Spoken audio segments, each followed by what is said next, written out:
I will do the very quick recap, and then maybe if we have questions, you guys can ask more. But you've got Yevgeny Prigozhin, who is with the, I've even got one of the patches, the Wagner Group, or Wagner Group in English, but it's Grupa Wagnera in Russian at the bottom there. And he runs a mercenary group, okay?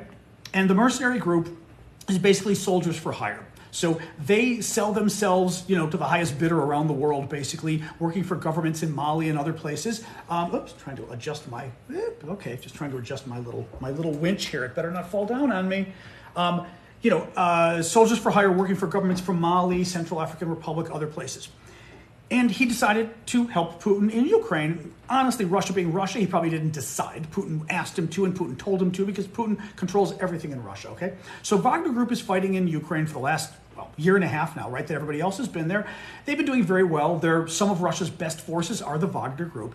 And Prigozhin all this time has been complaining that he's not getting respect from the Ministry of Defense. He's also criticizing the Ministry of Defense and saying their soldiers suck, they're not fighting well, they're not, all this kind of stuff. Which kind of makes sense because Prigozhin is a mercenary, right? He runs a private mercenary group like Blackwater in the US that used to exist. So of course he's dissing the military because he's dissing the competition, right? That makes sense. Okay, just inviting Vlad right now.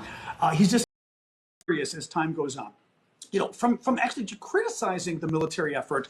Vlad, hey Vlad, I'm giving people a quick background on what happened, and I'm going to try to make this like 2 or 3 minutes.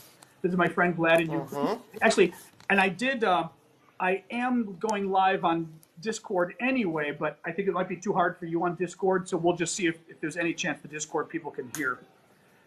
I'll do actually. I can connect in any case. Okay, Vlad can do Discord. Okay, so. Discordians, Vlad's going to join you. Good. Okay, Vlad can join. Excellent. So anyway, so Prigozhin's discontent, the guy running the mercenary group, his discontent with the Russian Ministry of Defense, to the point where he says they're cutting off his ammunition. They're in the middle of fighting for Bakhmut in eastern Ukraine, the biggest battle for Russia, insignificant battle, but biggest battle for Russia, and they cut off his ammunition. Then, a couple of weeks ago, he says they finally capture Bakhmut, and his troops, Prigozhin's troops, are pulling out of Bakhmut, and they run into a minefield. The problem is they run into a minefield in territory that was controlled by the Russian military. The only people who could have put the minefield there was the Russian military. So they put it there to blow up Prigozhin's troops.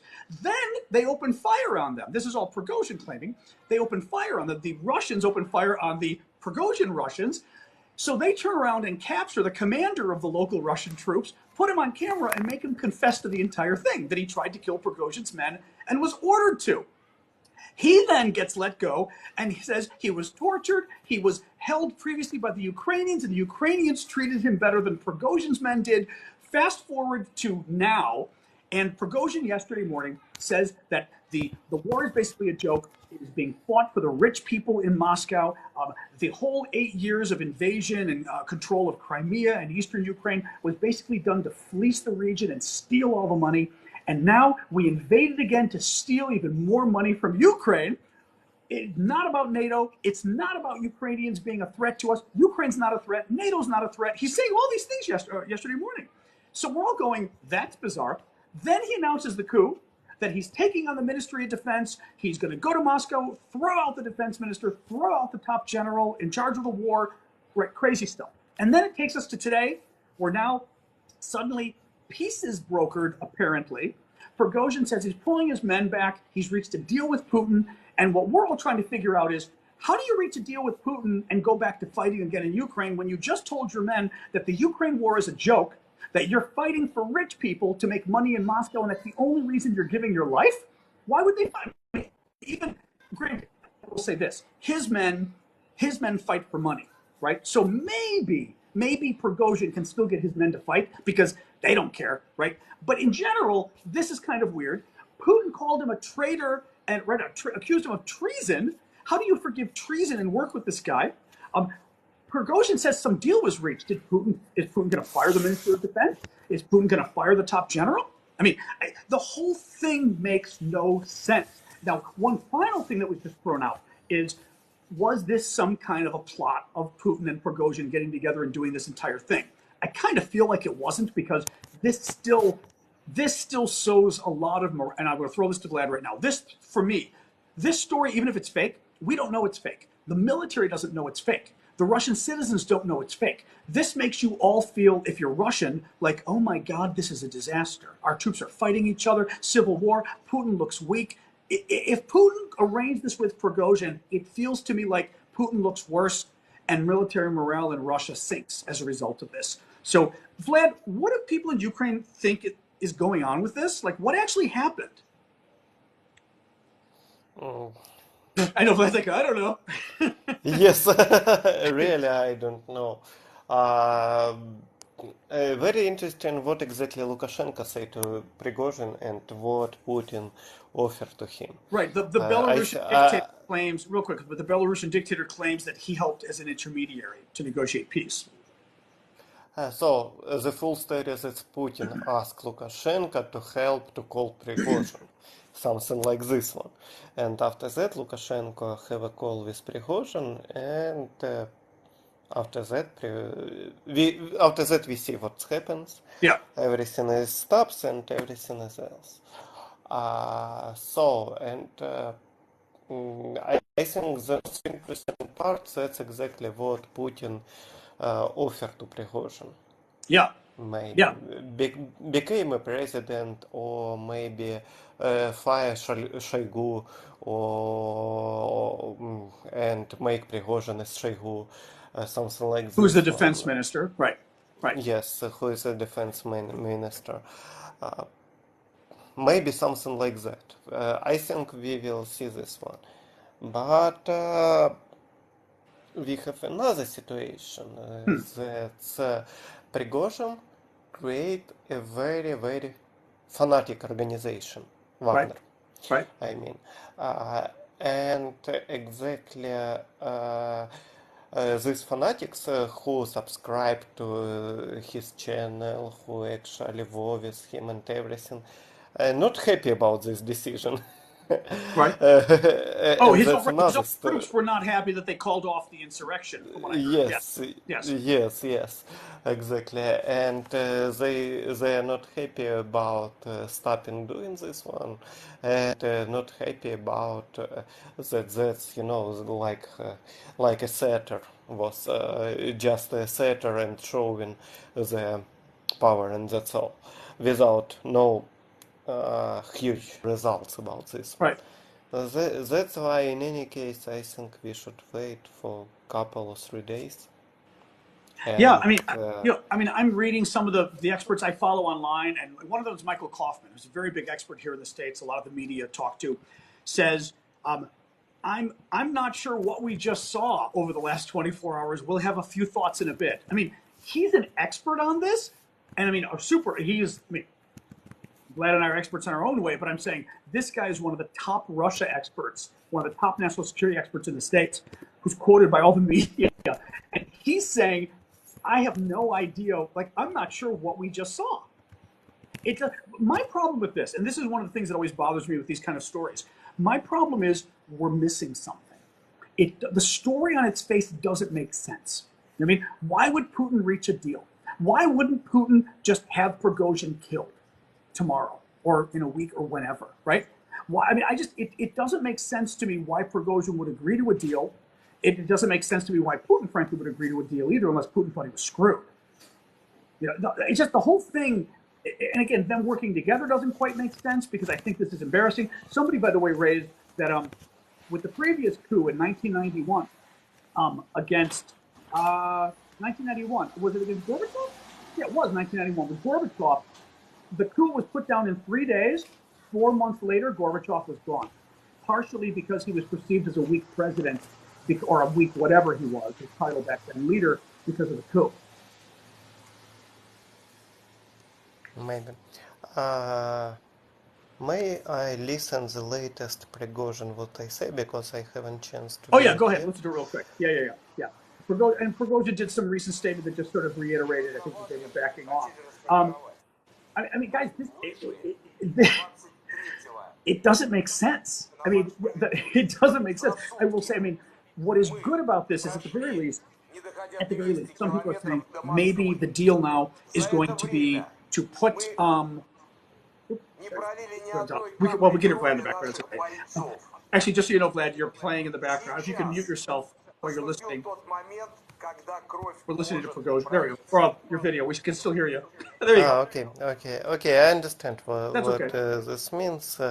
Okay. So So that was he Prigozhin you just were listening to. why I am interested about this one, because right now on the official Prigozhin Telegram channel, on this record, 150,000 dislikes. Oh, interesting. Oh, Yeah, wow. So all yeah, your supporters are yeah. saying this is BS that you stopped. Yeah, exactly, and that's why it's pretty interesting. So so 150,000 dislikes plus additional uh, 50,000 also dislikes and Right. only 40,000 likes in Interesting. total. Okay, that's So interesting. So at least yeah, among their uh, fans, people are not happy that he's announcing that the insurrection is over. yeah, exactly. So we'll see. We'll Oh, see. I know what I was going to. One thing I was going to say really quick is this still benefits Ukraine because Putin cannot trust these guys. I mean, firstly, he shouldn't trust Prigozhin having a 25,000 man army at this point. Second of all, he really shouldn't trust Prigozhin being in Ukraine or anywhere close to Russia at this point. I mean, what some folks were saying, thank you, JR, for the gift. What some folks were saying is, maybe part of the deal, because Prigozhin was also worried they were going to get rid of the Wagner Group. Maybe part of the deal is that Prigozhin gets sent to Africa, his group gets sent to Africa. So that basically they're still doing work for Russia. They're still making money for Russia. They're still doing all that crazy stuff they're doing with the mineral rights and everything else. But they're far enough away that they can't cause trouble. But as long as his troops stay in Ukraine, they are right next to Russian troops, and they are right next to Russia if they want to cause trouble again. If they're in Russia, I mean, if they're in Africa, they can't cause much trouble for Russia. So that could be a Yeah. possibility. But I Uh, go on. Yeah, go on. or maybe, as I sent a message to you, that was just like preparation of the big changes in the Russia, which actually approved by everyone. What do Maybe you mean? Sorry, as explain it again. What do you mean? I mean preparation to make Prigozhin as official figure in Russia. Right. Oh, right. I cannot say president, but who knows? Maybe president. And that's showing that that's exactly Stan was not for us, not for Ukrainians, and Right. not for other countries. That Right. was, I think, initially for Russians, for internal, and to show how powerful Prigozhin and Right. how he can communicate in different situations, how he can solve problems and how easy he can get Right.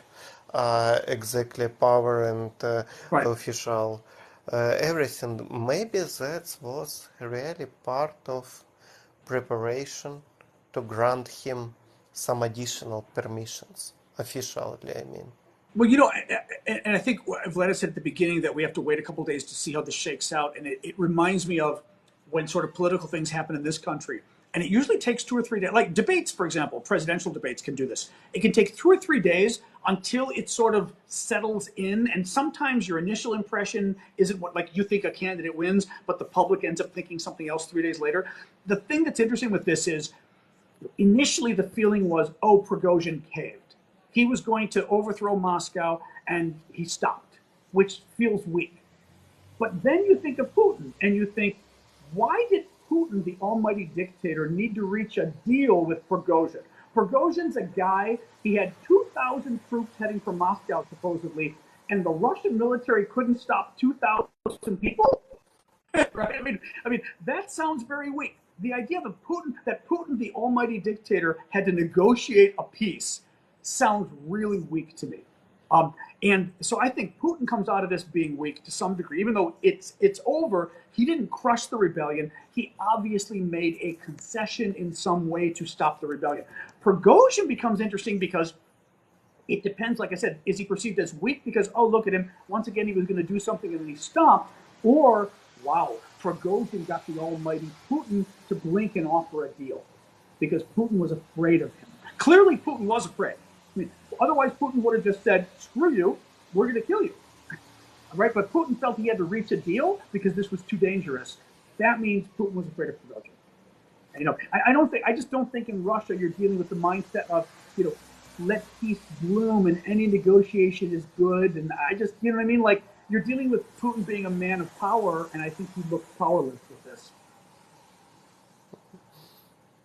Vladdy? I just check a very interesting survey in one of our Ukrainian group, and survey say, what do you think about Prigozhin if he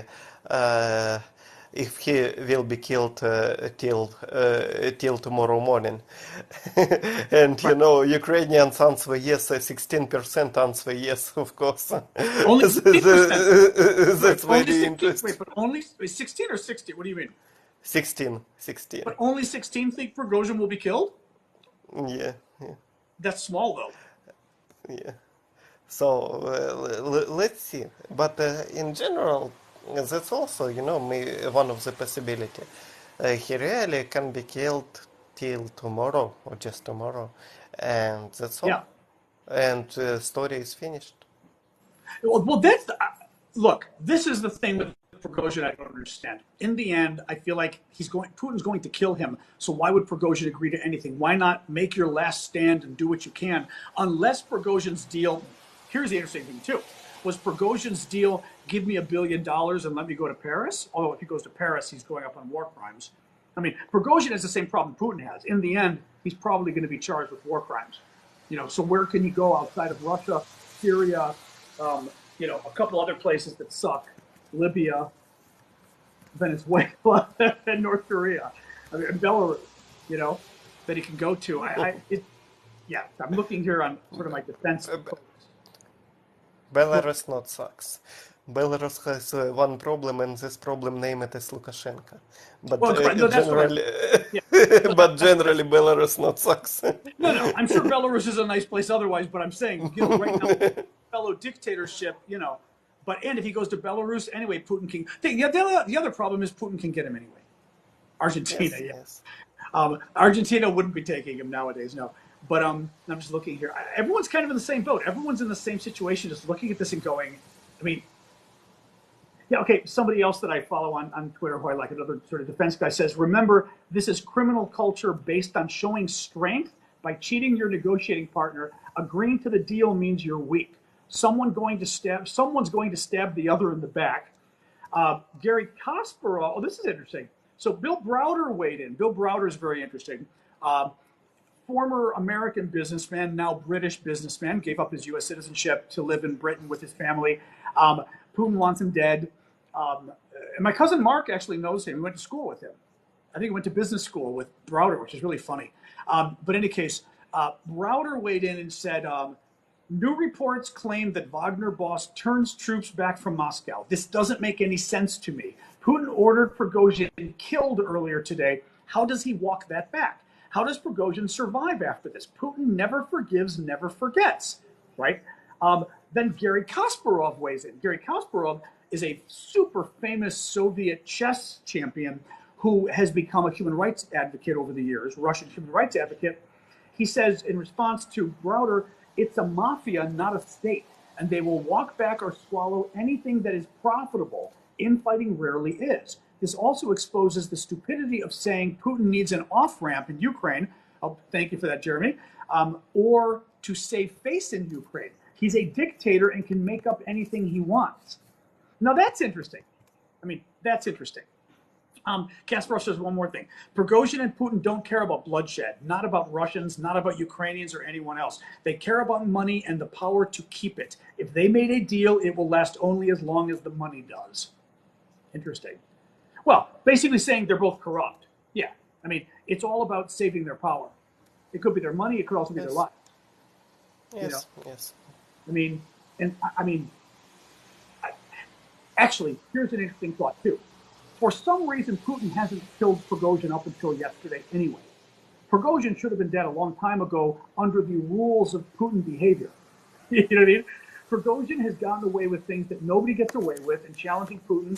At the very least, he should have been in jail under Putin's rules, and frankly, it's surprising Putin hasn't just killed him in terms of the way Putin deals with people that talk like Prigozhin does. So for some reason, already, Prigozhin gets special favors. For some reason. That may also be a reason why Prigozhin might even survive this, because previously, look, I agree that it would make sense for Putin to kill Prigozhin because that's what he does. But Putin didn't go after him before, and he should have. Putin, at the very least, should have arrested Prigozhin for all the stuff Prigozhin did after the last several months, and he didn't. So there might be something there we don't know about that protects, a get-out-of-jail-free card that Prigozhin has, and he may still have that get-out-of-jail-free card. Sided Gorilla saying, I've heard reports that the Wagner Group in Moscow has refused to retreat. That's interesting. Well, I did see reports that some of the Wagner troops were pissed off about this. But I don't know, Vlad, did you see anything about whether any of the Wagner guys are saying, we're not going back? No, I don't see this one. Yeah, I just heard that some of the troops were very pissed off. Yes. Yes. Let's see here. Former supporter of Prigozhin about an alleged agreement between Prigozhin and Russian authorities. Now it's finally allowed to say the three things he's been promised. 1, Shoigu's resignation. 2, amnesty for musicians. Oh, they call themselves musicians. Okay, this makes sense because one of the patches, I was looking at one of the, I don't think I have this one. One of the patches, the Wagner patches, talked about making beautiful music. Yes, and I was wondering, what is that? I don't think I have that patch. I was wondering what that was about. Okay. So amnesty for the Wagner mercenaries. And 3, the possibility to return to, let me see here, pulling this one up. Come on. The possibility, oh, come on. Sorry. Now, I'm, of course, clicking through on Twitter, and Twitter being Twitter. It's not going to show me. Oh, Twitter. Hold on. I'm trying to open this again. Here we go. The possibility to return to Africa. I'm sure that in reality, he signed his own death sentence and Wagner PMC as well, of course. A former supporter of Prigozhin. That's very funny. So he says the deal is Shoigu, the defense minister, will resign. Mind you, they may wait a week or 2 or something so it doesn't look like it's tied. 2, amnesty for Prigozhin's men, which again, BS. 3, the possibility to return to Africa. In other words, Prigozhin's men and he go back to Africa to fight. But then the guy says, in the end, they're going to kill him. And they're going to kill his group, too. I think that's true. You just don't have a choice with this. You don't have a choice with this. And maybe yes. Yeah. No, this is wild. Wow. Yeah. Anybody? You guys have questions? Actually, why don't you check the comments for questions? I'm looking at just further updates here, but see if anybody's got actually Discord as well. You guys. I mean, I just don't see. I mean, Daniel's saying if he survives the night and gets a good night's sleep, maybe he'll realize he needs to go all the way to the Kremlin. I mean, it sounds like for whatever reason, Prigozhin went, holy shit, I can't do this. But then why would he do it to start with? It doesn't make sense. I mean, Sided Gorilla says, could this also be a way to exit the war in Ukraine, stage a whole event and drag the troops out? In what way, I guess, right? I mean, I think you could have, if Prigozhin won, you could have dragged the troops out because Prigozhin said the war was a joke. It's being fought to enrich the rich people. That's a good reason to pull out, right? This war is only because the rich oligarchs wanted it. But now that they've reached this deal, it almost makes it more likely to stay in the war because it's, we're friends now, we can keep fighting. And honestly, maybe that's, I don't know. But I feel like Putin felt threatened enough that he felt like he had to reach a deal in order to preserve the war and in order to preserve his own status. I don't know. This is weird. I mean, like I said, like the guys I'm quoting, this is just, it's weird. It doesn't. I'm looking at here. Anything else here? It just doesn't make sense what we're hearing. What do you guys think? I mean, what do you all think is going on? While I'm looking at the latest news here as well. Well, that's the thing. Ashley's saying, how many more times is Prigozhin going to test his luck with Putin? I just feel like he's gotten away with this. But again, he's gotten away with this, which makes me think there's either something he's got on Putin. It may not be compromise or compromise. But it would be, I don't know, you know what I mean? But there's some special relationship. He's afraid of Prigozhin's power base, that too many of Putin's own, traditionally we thought too many of Putin's own supporters were Prigozhin supporters. Certainly a core base of far-right nationalists who supported the war were Prigozhin supporters. So it may be like, honestly, it's almost like the MAGA crowd, to make a comparison that's vague, that sort of the MAGA supporters, these kind of right wing of the right, are super Prigozhin fans, even though they're supporting Putin. So it's almost like if you had somebody else as president as a Republican and Trump was Prigozhin. They're afraid of losing the Trump voters, right? That's, I mean, to make a bad comparison, but that's kind of the only thing I can figure out that might be going on. And people have said that too, that they think maybe Putin is just afraid that he's going to lose this core base because they're Prigozhin's base. Kopis is saying he thinks stopping is a mistake. There must be something more than just this deal. Well, also, who knows what the deal is, right? I mean, right? I mean, we don't know. I'm looking here on Twitter to see what more is here. Yeah. No.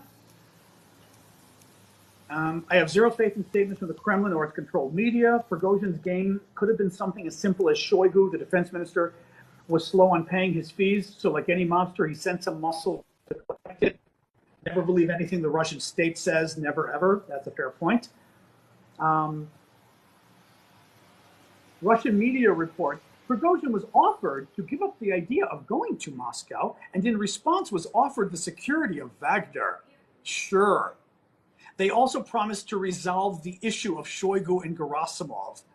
That's interesting for them to even say that. You know what I mean? For Russia, in other words, the top general and the minister of defense, even calling them an issue and bringing them up sure makes it sound like they're going to be gone. Now, mind you, from Putin's perspective, he ought to frankly get rid of his security people too, because how did all of this happen? I mean, Prigozhin's been able to build this up over months and plan this insurrection, and frankly, it looks like an insurrection that might have actually worked, and Putin's intelligence people had no idea, and the military intelligence people had no idea, right, that this was going on.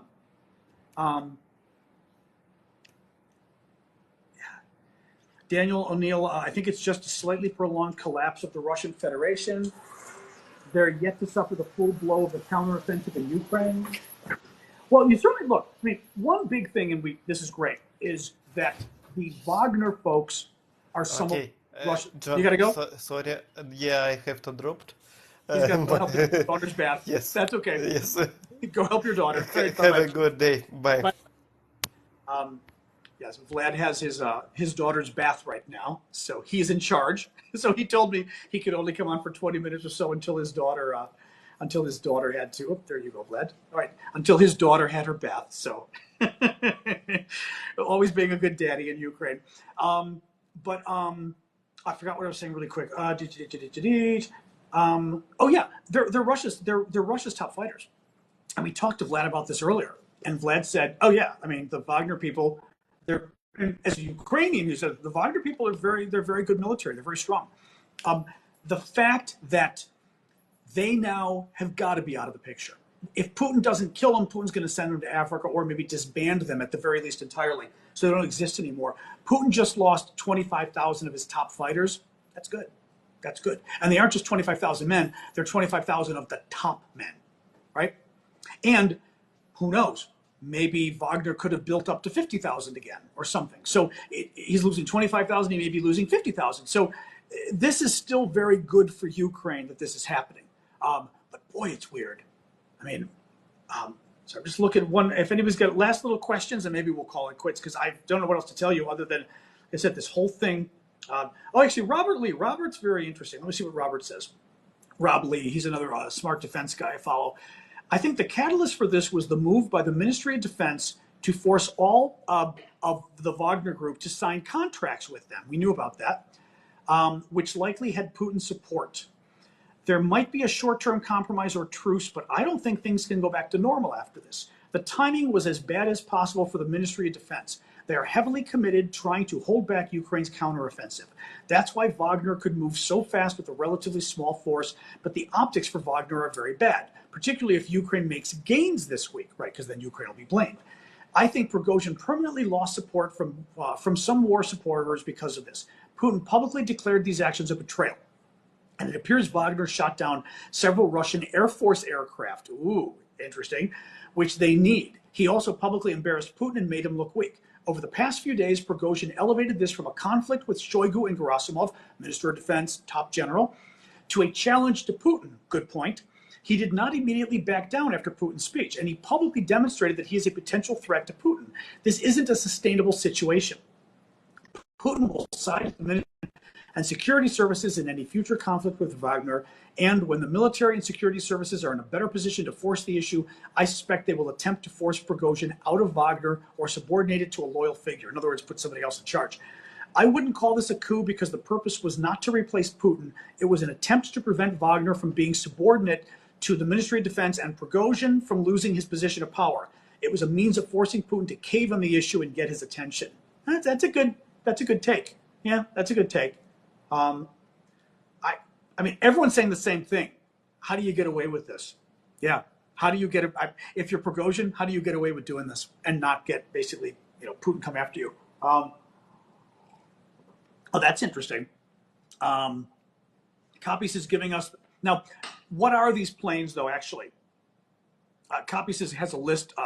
My friend Copies here of the 3, 4, 5, 6, 7 planes that were shot down today, but I don't know what they are. Meaning, are they fighter jets? Are they helicopters?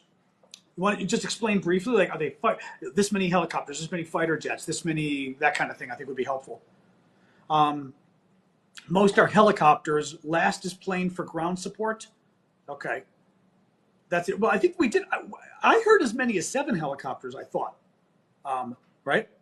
Well, the Chechens, yeah, which was also interesting. Supposedly the Chechens were sent to fight them, which is really interesting because there seems to be friction there anyway. It's on video. 7 aircraft were destroyed. Okay, good.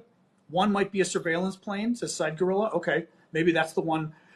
That's maybe the one that's yawning at you guys. The Copies meant for ground support. Just doing last minute check here at what else might be new, and then I don't know. Yeah, all right. Did you last minute see check here? Come on. Here we go. Okay, here's the last little updates from folks. Listen to this. Interesting. Kremlin spokesman Dmitry Peskov says that Russia will drop the criminal case against Prigozhin for inciting an armed insurrection. Quote, he's leaving for Belarus. Remember we were saying, where could he go? And Belarus was the last country? He's leaving for Belarus. So Putin's sending him into exile. Prigozhin. According to the Kremlin spokesman, Prigozhin, the case has been dropped and he's leaving for Belarus. That sounds like he's going to be living in exile now. And mind you, he's still gonna fall out a window sometime soon. Let me see here. That's very weird. Let me see. Yeah, earlier Lukashenko, the dictator of Belarus, promised security guarantees. Well, see, that's interesting too, because if Lukashenko was doing the moderating, that makes sense now. We were wondering why Lukashenko, the dictator of Belarus, would have been involved in this negotiation, because he was offering, look, why don't you come stay at my place, right? The problem is, what happens to his troops? What happens to his troops? We'll go to Belarus. Just saying anything else here.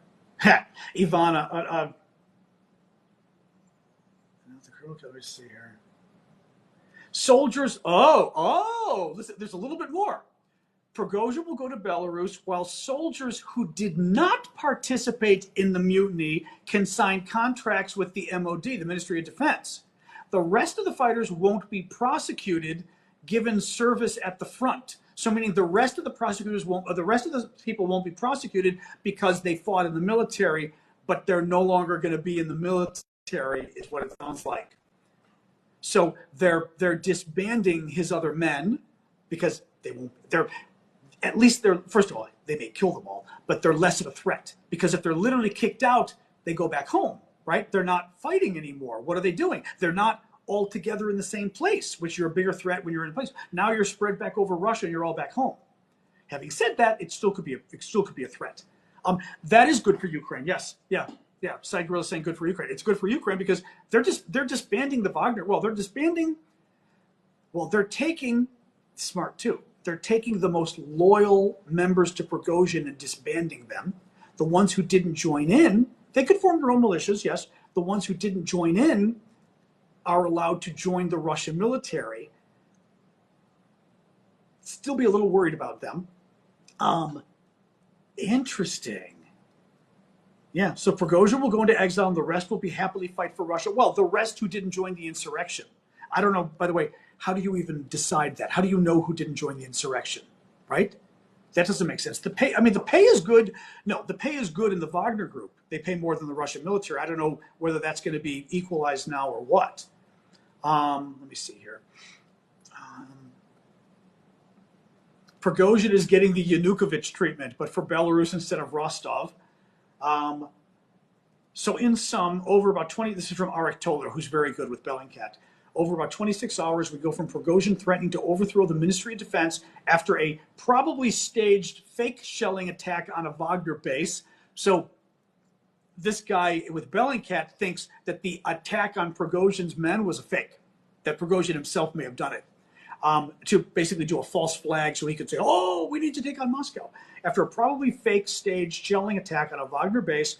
So he went from that to being 200 kilometers from Moscow to they were closing in on Moscow to being exiled to Belarus like his own personal Elba. Yeah. That's crazy. That's crazy. Well, that's what's going on. Yeah. Yeah. No, copies, no way you can decide who wasn't part of it. Well, oh, that's right. How do you decide who wasn't a part of the insurrection? Any former Wagner joining the military will enjoy a special treatment. Yeah, I think anybody in the Wagner Group's in trouble now. Any of them are. I don't know how they're going to join the regular military. I don't think they can trust these guys. What did Callum say? Ash is saying she's echoing Callum. Oops. Okay, Callum's too far ahead. Oh, this is madness. I see. Yeah. No, this is crazy. Very interesting. All right, guys, I'm going to call it quits. I don't want to sort of drag this out. Well, we're going maybe we have been going an hour. I don't know, 45 minutes. I don't want to drag it out because I have nothing else to add here. This is weird. Yeah. Thanks, Daniel. All right, guys. Well, thank you. This is our second time. I can tell my voice being a little stressed. My second time today we've done this. Oh, man. I may finally go take a nap. I can finally take a nap. I don't have to worry about anything big happening. I wasn't going to take one today because I was going to watch the insurrection all day. Finally a good insurrection we can all rally around. This doesn't make sense. I know Tom is saying, why in hell would he go into exile in Belarus? It doesn't. You would do that. Prigozhin must have had some promises from some generals or something. Thank you, Elizabeth. And somebody, I think, stabbed him in the back. Right? Somebody stabbed him in the back. He was expecting someone big to stand up and Russian units defect, whatever it was, and they didn't do it. Because for some reason, he felt like even though he was getting closer to Moscow, he couldn't win it. And this was the only way he thought he could settle it. I don't know why. I don't know what he was expecting, but that's all I can make sense of here. So, my president helicopter flying by as it does, although usually he's not on it. It's usually just the helicopter itself. Not seeing it now. You can always hear it, though, because it's really loud. That's all I can figure. Yeah. No. Well, exactly. At Belarus, you'll get Belarus is under Russian control, so they can still kill. Hell, they're able to kill people in England. They can certainly kill people in Belarus, right? I mean, All right, guys, the whole thing's very weird. All right, I'm going to go. If there's any news later in the day, I'll keep putting some updates on TikTok, and I also on my Discord. I've got my Discord. I'll keep putting updates there. We've got a nice Ukraine section where we talk about stuff. Mom's okay. I got to call Mom. You're right. I forgot to. Thank you, Deb. I forgot to call Mom.